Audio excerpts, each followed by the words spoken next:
स्वतंत्रता होती है, सहजता होती है, तो प्रेम का विकास होता है। नहीं तो क्या होता है कि जो संबंध होते हैं ना, तो बंधन लगने लगता है, और जब बंधन होते हैं वहाँ व्यक्तित्व का विकास नहीं हो पाता है, क्योंकि आप अपने मन का भाव को खोल ही नहीं पा रहे। तो मेरा आज आपको ये आदेश है कि प्रत्येक शिष्य का एक स्वतंत्र व्यक्तित्व होना आवश्यक है। मैं नहीं कहता हूँ घर बार छोड़ करके तुम जोधपुर आकर के रह जाओ, दिल्ली आकर के रह जाओ, हिमालय चले जाओ, लेकिन आपका स्वयं का एक स्वतंत्र चिंतन, स्वतंत्र विचार, स्वतंत्र व्यक्तित्व तो होना आवश्यक है कि नहीं है। संबंध की हम बात करते हैं तो राम और हनुमान का एक संबंध है, सबसे प्यारा संबंध। संबंध तो गुरु शिष्य का था, बाद में आपने भक्त और भगवान का संबंध बना लिया। मूल रूप से संबंध तो हनुमान आए और कहा कि मैं आपका शिष्यत्व धारण करना चाहता हूँ। राम ने कहा, सहज भाव से स्वीकार करके उसको अपना शिष्य बना लिया। और राम ने आज्ञा, जब साथ साथ रहने लगी, आज्ञा दी कि भाई तुम्हें ये कार्य करना है, सीता की खोज करनी है। अब आगे की सारी रूपरेखा हनुमान बनाते हैं, क्या आने वाली बाधाएं हैं, सुरसा है, क्या है, लंकिनी है कि डाकिनी आएगी, क्या आएगा, कौन आएगा, आगे की सारी रूपरेखा हनुमान ही बनाते हैं। राम ने तो कभी नहीं कहा हनुमान को लंका जला देंगे। कैसी विचित्र बात है।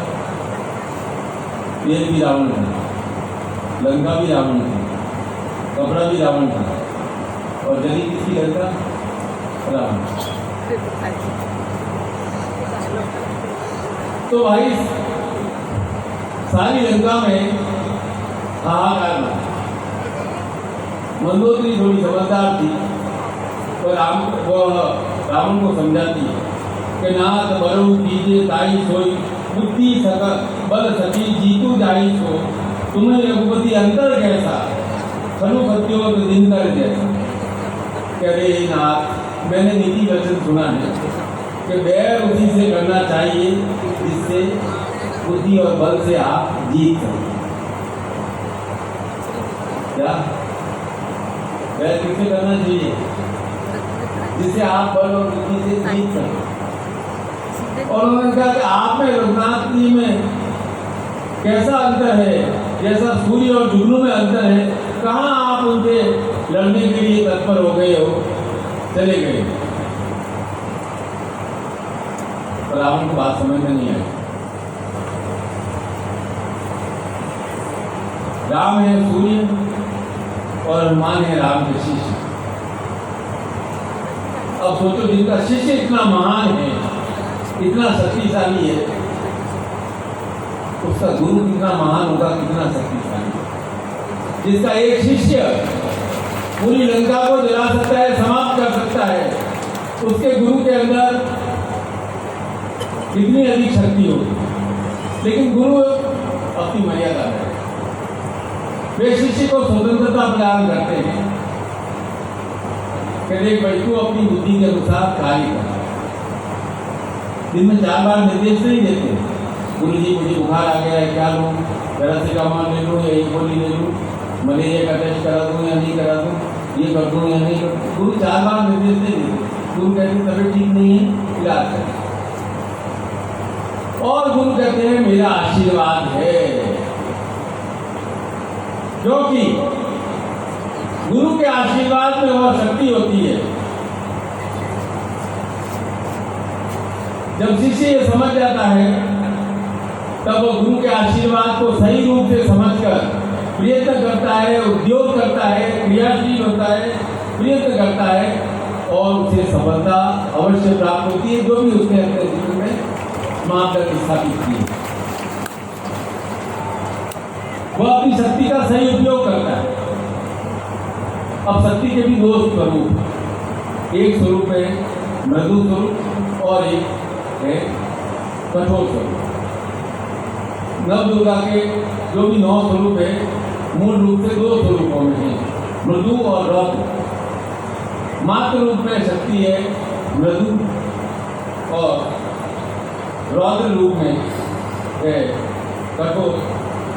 अभी दोनों शक्ति के भाव आपके मन के भीतर है। आपके मन के भीतर रौद्र शक्ति भी है, आपके मन के भीतर मधुर शक्ति भी है, मृदु शक्ति भी है। काली भी आपके भीतर है, गौरी भी आपके भीतर है। काली अर्थात जिसका रात पर अधिकार है, गौरी अर्थात जिसका दिन पर अधिकार है। ये दोनों शक्तियां आपके भीतर विद्यमान है और आप शक्ति को प्राप्त करना चाहते हैं। ये बात स्पष्ट है। शक्ति को निरंतर बचाना चाहते हैं जिससे कि आप अपनी उन्नति कर सकें। राष्ट्र कुल सभी को शक्तिशाली बनने की कामना रहती है। बहुत स्वस्थ इच्छा है आप, इसमें गलत कुछ नहीं है कि हम शक्तिशाली बने, शक्ति संपन्न बने। और हमारी सारी प्रार्थनाओं में भी हम हे ईश्वर हमें शक्ति प्रदान करना, हे ईश्वर हमें शक्ति प्रदान करना, हे राम जी अपनी कृपा बनाए रखना। एक बात विशेष कहूँ मैं,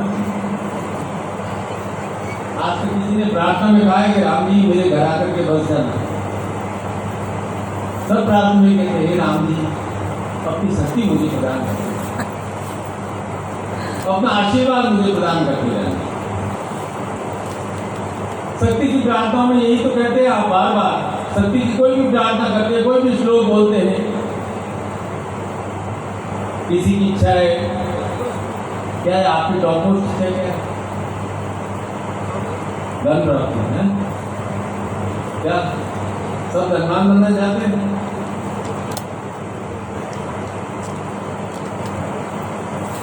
तो इसका अर्थ ये है कि धन है शक्ति का स्वरूप है और लक्ष्मी है वह धन की शक्ति है।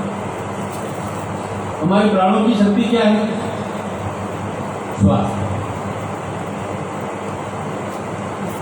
हमारे गृहस्थी की शक्ति क्या है? ग्रहणी। हमारे सुख की शक्ति क्या है? कल्याण की शक्ति क्या है? सुख। सुख है तो कल्याण। ग्रहणी है गृहस्थ की शक्ति। अभी लोग बहुत उदाहरण देते हैं कि देखो शक्ति कितनी महान है। एक लड़की ने कहा कि तुम कहाँ से बलवान हो, तुम तो मुझे लेने के लिए 400 लोगों की बारात लेकर के आए थे और मैं शक्ति से तो मैं ज़्यादा ये तो जो अकेली तुम्हारे घर चली आई। उदाहरण देते हैं ना, तो आप ही जवाब देना। यदि तूने अनजान को विवाह किया तो मेरी शक्ति को भी तो देख, मेरे भाव को भी तो देख। मैंने भी एक अनजान स्त्री को अपने घर की पूरी चाबी दे दी, अपना सर्वस्व सौंप दिया। इससे बड़ा मेरा त्याग और मेरा प्रेम क्या हो सकता है? दोनों हाथों से, दोनों हाथों से। हमने भी एक अनजान को पूरा घर सौंप दिया ना, ये लो अब सौंप दिया है, सब बात तुम्हारे हाथों में। तो दोनों का अपना अपना स्थान है, अपना अपना स्वरूप है। तो हमारी आदि शक्ति भुवनेश्वरी है, वह सीता स्वरूपा है और शक्ति की भाई सबको आवश्यकता है। सबको चाहिए कि मेरे अंदर एट्रैक्शन होना चाहिए, सम्मोहन होना चाहिए कि लोग मेरी ओर खींचे हुए चले आए, मैं जिसे जिस काम का कहूँ वो मेरा काम हो जाए। तो सारी शक्तियों से बड़ी शक्ति कौन सी है? मोहन की शक्ति, सम्मोहन की शक्ति। मुझे किसी के सामने गिड़गिड़ाना नहीं पड़ेगा। मैं किसी को कोई बात कहूँ वो मेरी बात मान ले। घर परिवार में भी आप यही चाहते हो, समाज में भी यही चाहते हो, व्यापार में भी यही चाहते हो, कार्यस्थल पर भी यही चाहते हो। मूल रूप से आप चाहते हो कि आपके अंदर सम्मोहन की शक्ति का पूर्ण रूप से विकास हो। इसीलिए जैसे पृथ्वी सूर्य के आकर्षण में बंधी है और करोड़ों करोड़ों वर्षों से आकर्षण में बंधी हुई परिक्रमा करती है, 364 साढ़े 364 दिन में पूरी परिक्रमा करती है और करोड़ों करोड़ों वर्षों से कर रही है। करोड़ों करोड़ों वर्षों तक करती रहेगी, क्योंकि सूर्य और पृथ्वी का आकर्षण, गुरुत्वाकर्षण और प्रेम इतना महान है। अब हमारे यहाँ देखो सारे देवी देवता हैं, जितने देवता हैं वे शक्ति से जुड़कर ही पूर्ण होते हैं। मैं दीक्षा देता हूँ तो क्या कहता हूँ, ओम लक्ष्मी नारायणाभ्याम नमः, ओम सची पुरंदराभ्याम नमः, ओम मानी हिरण्यगर्भाभ्याम नमः, ओम मातृपितृ चरण कमलेभ्यो नमः। हम बोलते हैं राधा कृष्ण, हम बोलते हैं सीताराम श्री राम, हम बोलते हैं गौरी शंकर। जब संसार के सारे देवता अपने नाम के आगे शक्ति का नाम लगा सकते हैं और उनकी मर्यादा में, उनके प्रभाव में, उनके गुणों में कोई अंतर नहीं आया, तो आप क्यों नहीं लगा सकते?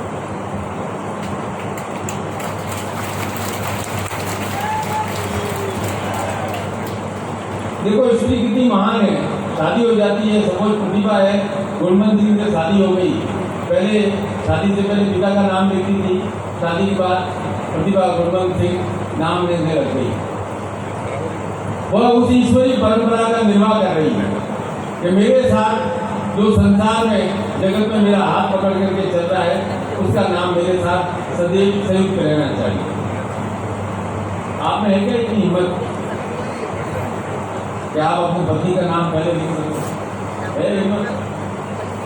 देवताओं का नाम लिखो, गौरी शंकर, गौरी शंकर प्रणाम, हे जय सिया राम, जय सिया राम, सीताराम सीताराम।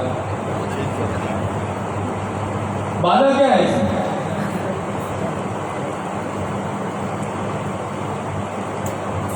ये महिला सशक्तिकरण की आप बात करते हो ना, यदि आप में से 2-4 भी यदि नाम लिख सके, पति का नाम अपने नाम के आगे लगा सके, मैं समझूंगा कि आप वास्तव में कुछ विशेष कार्य कर रहे हैं।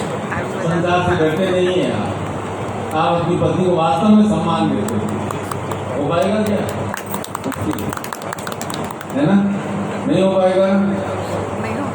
और पत्नी से आप इच्छा जरूर रखते हो, मेरा नाम तेरे नाम के पीछे जरूर लगाना।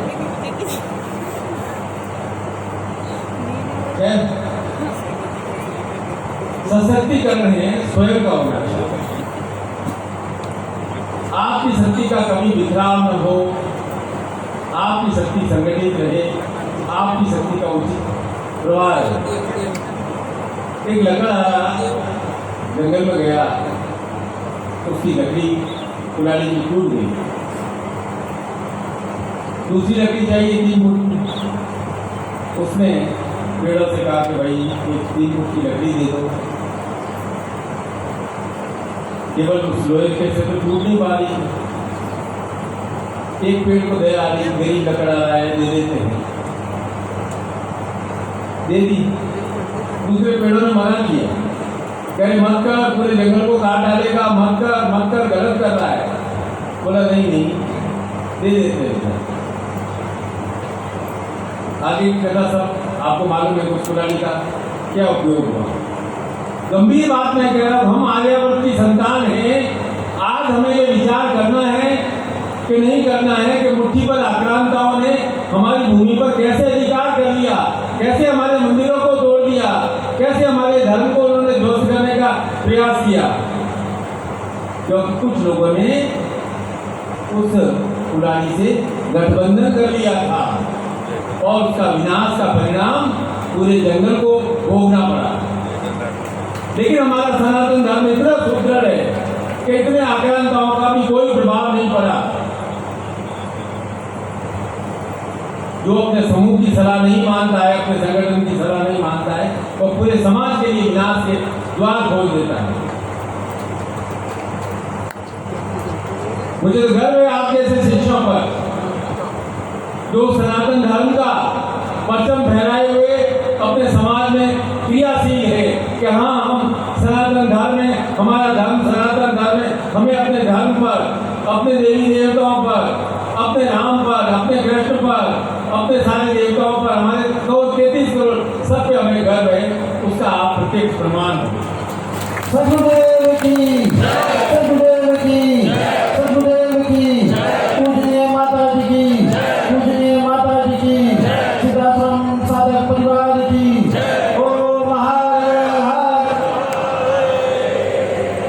सशक्तिकरण का अर्थ क्या है? सशक्तिकरण का अर्थ है अपने जीवन में अपनी बुद्धि और प्राण शक्ति को दृढ़ कर। आपके जीवन में है दुर्गा है बुद्धि स्वरूप और गौरी राधा है प्राण स्वरूप, अर्थात अपने भीतर की शक्तियों को तीव्र करना है, उन्हें जागृत करना है। जब काली रूप में, महाकाली रूप में आपके भीतर दुर्गा जागृत हो जाती है, दुर्गा जब जागृत हो जाती है तो दुर्गा सप्तशती आपने पढ़ा होगा, राक्षसों का विनाश कर दिया, राक्षसों से डर नहीं लगता है। जो देवता घबरा रहे थे कि राक्षस पूरे भूमंडल पर अधिकार कर लिया, हमारा क्या होगा, लेकिन जैसे ही काली आई सारे राक्षसों को छिन्न भिन्न कर दिया, समाप्त कर दिया। अर्थात जैसे ही आपके भीतर महाकाली की शक्ति जागृत होती है, आप अपनी बुद्धि से अपनी बाधाओं का शमन करने में समर्थ हो जाते हैं।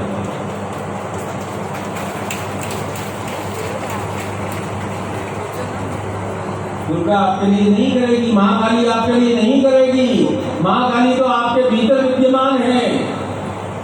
वह महाकाली जब आपके अंदर जागृत हो जाती है तब आप अपनी बाधाओं का शमन स्वयं अपने हाथों से करते हैं।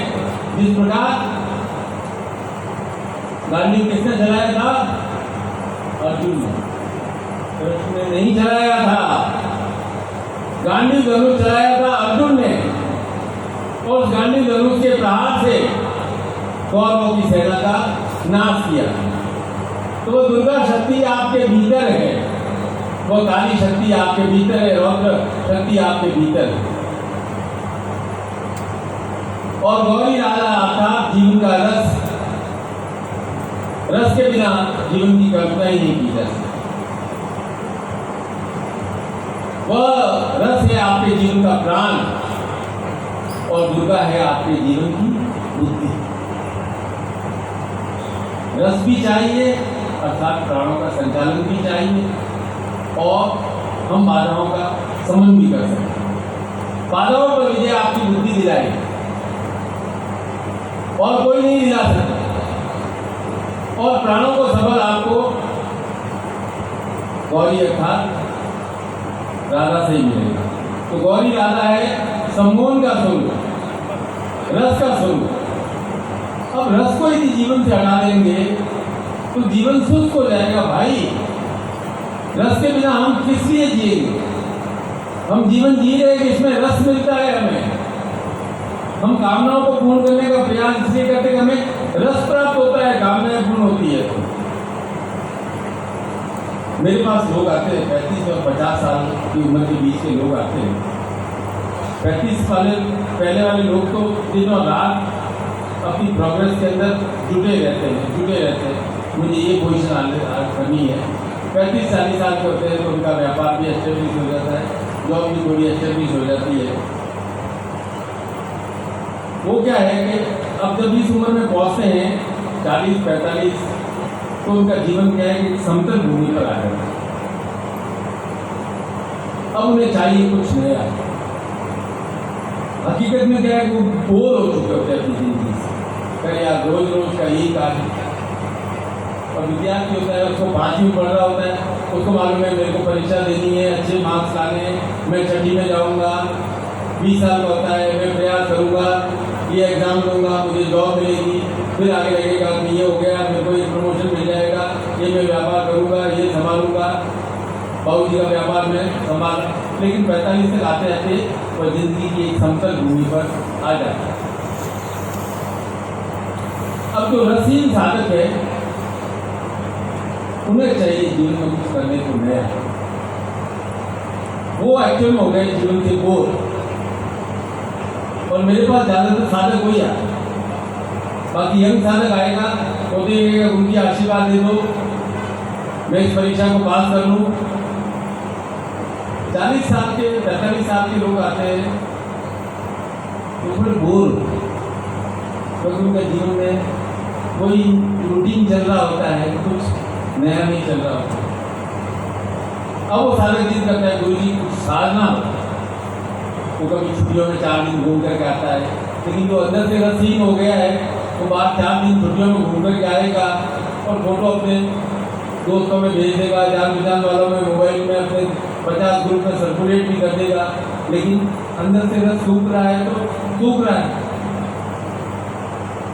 अब वो कहते हैं कि मुझे बहुत जिंदगी में मैं सादा पथ पर चलना चाहता हूँ। मैंने कहा बहुत अच्छी बात है, मैं सिद्धि प्राप्त करना चाहता हूँ। मैंने कहा इतनी सिद्धि प्राप्त की है तूने पढ़ाई की, तूने नौकरी कर रहा है, तूने घर गृहस्थी की, तूने बच्चे पैदा किए, तूने घर बनाया, ये तूने तो सिद्धि तो प्राप्त की है। बोले नहीं, जो किताबों में सिद्धि है वो सिद्धि प्राप्त करना है। तब मैंने आजकल उनसे पूछना बंद कर दिया। मैं एकदम वो प्रश्न पूछते जी मुझे सिद्धि प्राप्त करनी है, तो मैं समझ जाता हूँ कि ये जिंदगी में रस से थोड़ा विहीन हो गया है, इसके जीवन का रस सूख रहा है, तो ये कोई नया आधार चाहिए। मैं पूछता हूँ तुम्हारी हॉबी क्या है? बोला हॉबी क्या होता है? मैंने कहा तुम्हारा शौक क्या है? बोला मेरा शौक मंत्र जप। अच्छा,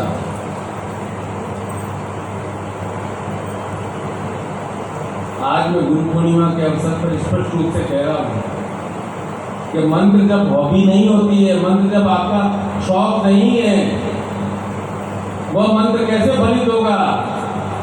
जब आपको मालाओं की संख्या रट गई है, तो गुरु जी ने कहा है 4 माला मंत्र जब बनी है, ये 1 माला कंप्लीट हुई, तो ये दूसरी माला कंप्लीट हुई, ये तीसरी माला कंप्लीट हुई, चौथी माला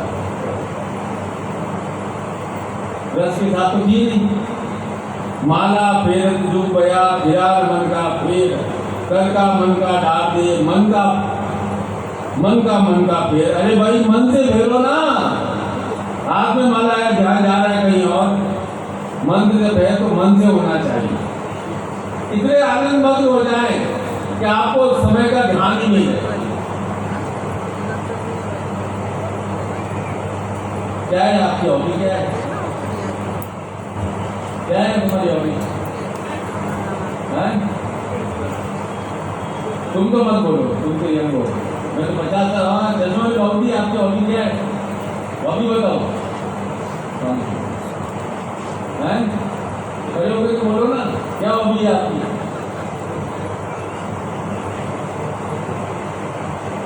क्या?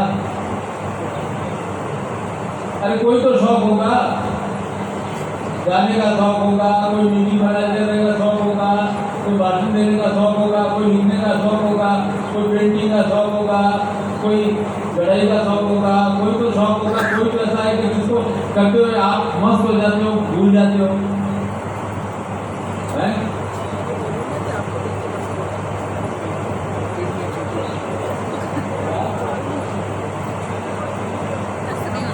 क्या शौक है?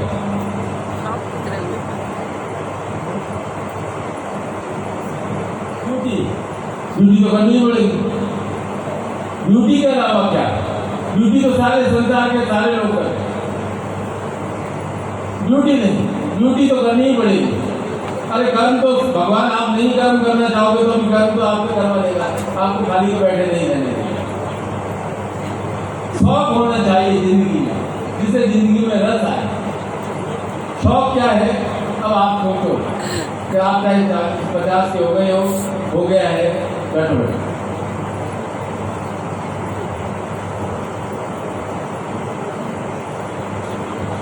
गाने का शौक होना चाहिए, चलने का शौक होना चाहिए, और कोई शौक होना चाहिए, कुछ सीखने का शौक होना चाहिए, कुछ नई नई किताबें पढ़ने का शौक होना चाहिए कि आप समय भूल जाओ। ऐसा है कि मंत्र जब साधना है, रस पाने का तरीका नहीं है भैया। बहुत गुरु पूर्णिमा में स्पष्ट बात कह रहा हूं, आप रस से युक्त होंगे तो आपके मंत्र जब, आपकी साधना सहज सरल रूप से सिद्ध होगी। आप भीतर रस से सूखे हुए हो और ऊपर से माला फेर रहे हो, मंत्र जप कर रहे हो, तो साधना में सफलता नहीं मिलेगी। अंदर रस का प्रवाह निरंतर और निरंतर होना चाहिए। जीवन में निरंतर निरंतर आनंद अंदर के रस से ही प्राप्त होता है। सतगुरुदेव की, सतगुरुदेव की, सतगुरुदेव की। ओम महाराज। जितना रस आप अपने प्राण के नजदीक अनुभव करोगे, उतनी तेज गति से वह रस बाहर आएगा। रस होता है ना, कुछ है वो बॉर्नवीटा खाने से चेहरे पर ओझ नहीं आता है। 2 गिलास दूध पीने से चेहरे पे ओझ नहीं आता है। मैंने 50 साल से दूध पिया ही नहीं।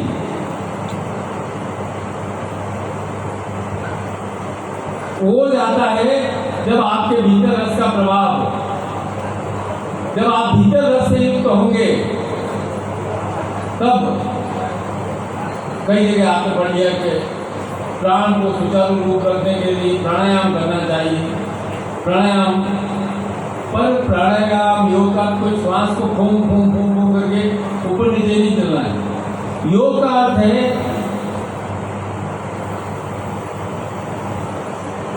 मिले सुर मेरा तुम्हारा सो सुर बने हमारा। अपने अंदर का सुर और जो बाहर का सुर है, उन दोनों सुर का मिलन होना चाहिए। जो गुरु का सुर है, जो शिष्य का सुर है, उन दोनों का सुरों का मिलन होगा तो बनेगा सुर, हमारा एक नया सुर बनेगा। क्योंकि हम गुरु और शिष्य जुड़े प्राणों के साथ हैं, इसीलिए आप कहते हैं तुम चित्ते मम चित्ते, तुम प्राण मम प्राण, तुम चिंते मम चिंते, तुम आज्ञा सजीवन परिपाल है। तो जब तक प्राण तत्व का तार रस से युक्त है, तो एक सुर बनता है जीवन। सुर जैसे अलग हुआ, बुद्धि रूपी विचार भ्रमित हो जाता। अब सोचो कि गृहस्थी में भी यदि सब अपनी अपनी बुद्धि से काम करने लगे, सुर आपस में मिले ही नहीं, तो क्या वह गृहस्थी चल सकती है? नहीं चल सकती। आपस में सुर मिलना आवश्यक है, गृहस्थी में भी, काम में भी। और रोते रोते दुकान जाते हो, दुकान का शटर खोलते हो, कहते हो यार आज फिर दुकान पे काम करना है। नौकरी भी जाते हो, रस ही नहीं है, काम करने जाते हो। रस का प्रवाह निरंतर और निरंतर भीतर होना आवश्यक है। तो भाई इस रस के लिए क्या कर रहे हो? महाकाली की साधना कर ली आपने, अपनी बुद्धि को तीव्र कर लिया, असंभव को भी संभव कर लिया, और आपने हजारों कार्य संपन्न किए हैं। वही महाकाली का शक्तिवाद भी होगा आज। लेकिन मैं पूछता हूं कि आपके अंदर की रस शक्ति कहां है? और रस को बचाने के लिए शौर्य आवश्यक है। शौर्यवान ही रस का अधिपति बन सकता है। भगवान शिव को रसेश्वर कहा गया क्योंकि उनके पास शक्ति है, उनके पास गौरी है। भगवान राम को पुरुषोत्तम कहा गया है क्योंकि उनके साथ शक्ति स्वरूपी सीता है। अब आप विचार करो कि आपके जीवन में क्या है, रस आवश्यक है या शौर्य आवश्यक है? शौर्य से तो बहुत काम कर लिए, और शौर्य से काम करते करते यदि रस ही छूट गया तो फिर क्या होगा? आपने धारण किया है गुरु को, आपको चाहिए जीवन में रस। आप केवल और केवल गुरु से जुड़े इसलिए हैं, रस अर्थात कामना को, कि आपको जीवन में रस प्राप्त हो। रस के लिए आपको चाहिए शौर्य। शौर्य के बिना आपके भीतर रस का उद्भव नहीं हो सकता है। रस का तो हमें अपने बल का उपयोग दूसरों को नीचा दिखाने के लिए नहीं करना है।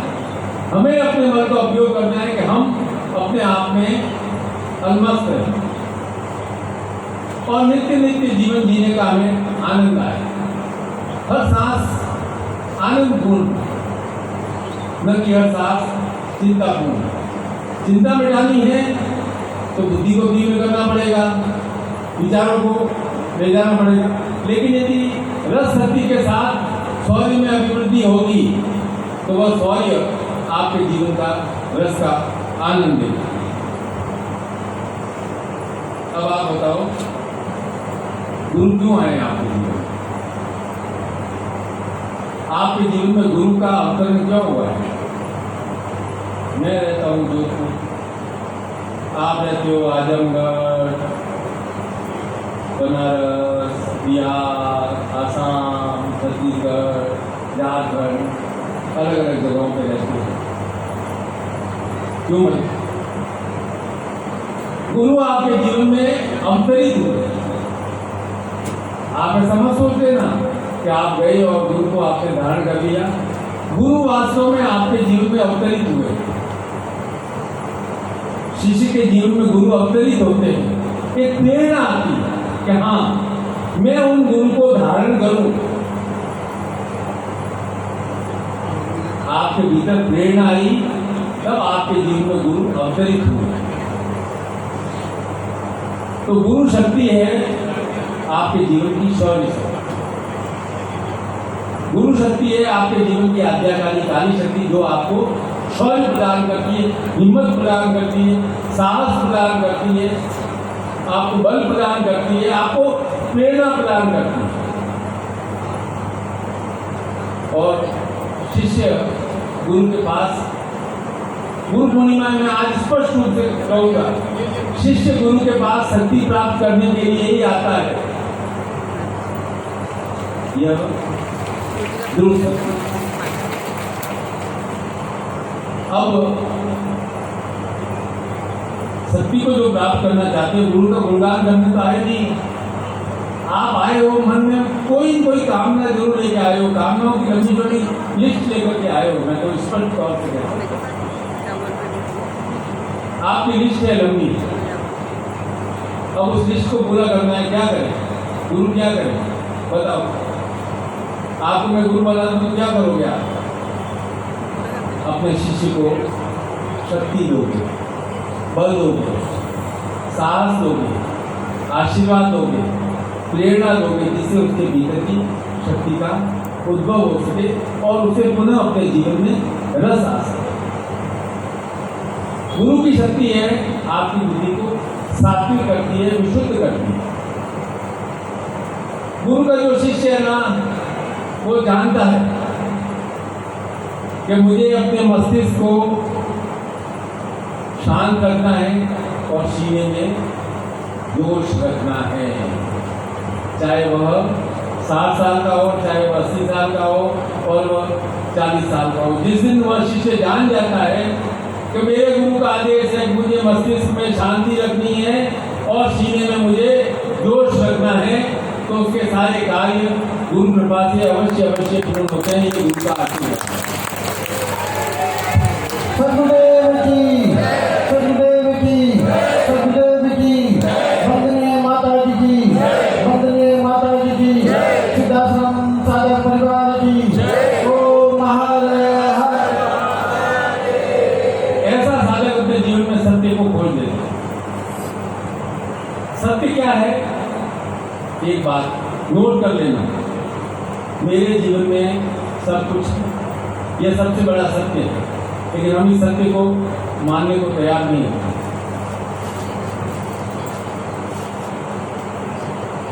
हनुमान के पास अपार शक्ति थी, उन्हें मालूम नहीं था, वे अपने आप को साधारण समझ रहे। जामवंत ने बताया, राम ने बताया कि तुम्हारे भीतर अपार शक्ति है। और हनुमान को जब सत्य का ज्ञान हो गया तो संसार में यह अमर वाक्य हो गया कि रामचंद्र के काज सवारे लाए सजीवन लखन दिया। रामचंद्र के काज सवारे, तो वही शक्ति जागरण की शुरुआत कहाँ से हुई? हनुमान हो या कोई शिष्य हो, भक्ति से। भक्ति के बिना शक्ति जागृत नहीं हो सकती और हर भक्ति काम में नहीं हो सकती। भक्ति होती है निष्काम कि हाँ, ये विश्वास कि मेरे गुरु ने मेरा कार्य कर दिया है, अब मुझे मेरा प्रयत्न करना है, अब मेरे ऊपर गुरु का वरदान है और मुझे अपनी बुद्धि से अपना कार्य करना है। ऐसा नहीं हो सकता है कि गुरु के पास जब शक्ति की इच्छा हो मैं गुरु के पास जाऊं, जब शक्ति की इच्छा नहीं है तो गुरु बढ़े, मेरा तो कार्य चल रहा है, तो इस बाधा कोई आएगी तो चले जाएगी। आप अयोध्या आए हो अपने मन के भावों से आए हो, आपके भीतर शक्ति का जागरण हुआ, तब आप 4 दिन प्रेम का तकलीफ उठा करके आए।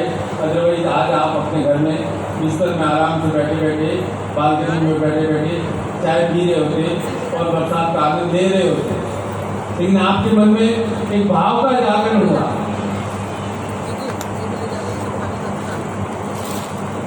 भाव का जागरण हुआ, मुझे इस रस से ज्यादा आनंद रस, यदि मैं गुरु के पास जाऊंगा तो मुझे ज्यादा आनंद रस प्राप्त होगा। तो गुरु के पास आप आए हो उस आनंद रस को प्राप्त करने के लिए।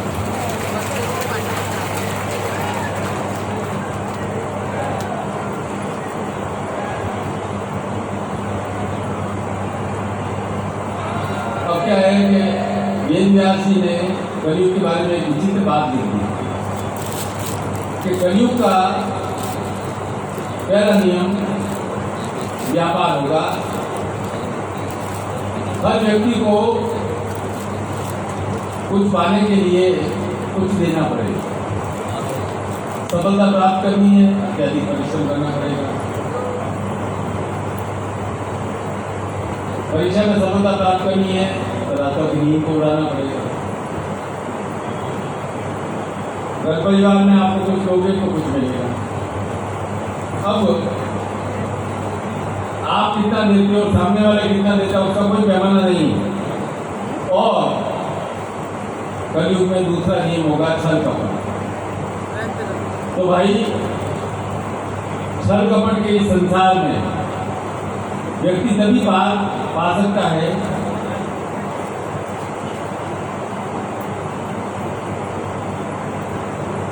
क्योंकि वो कभी कर्म करता है, कभी फल प्राप्त होता है, कभी नहीं होता है। तो क्या होता है, वह रसीन हो जाता है। रसीन हो जाता है तो क्या चाहिए,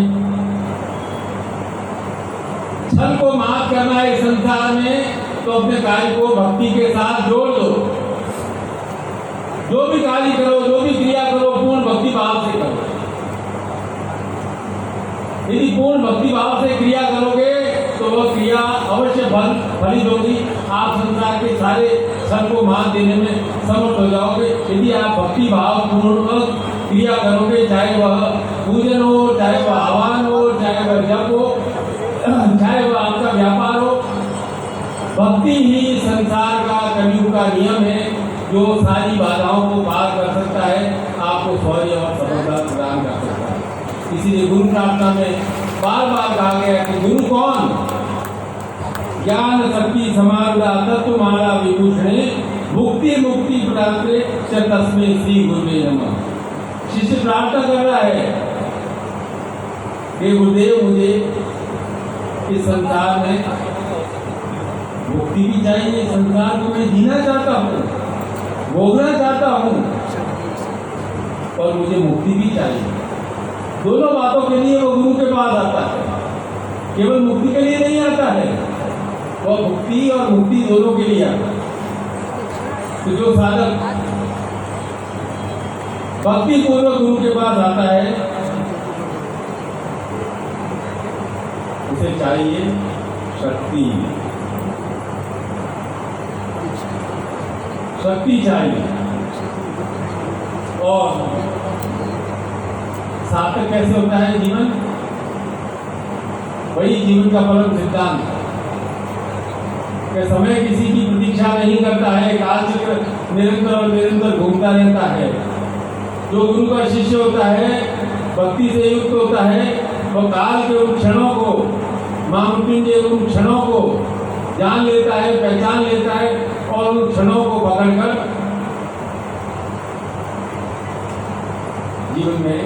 आगे की और निरंतर रस के साथ गतिशील होता रहेगा।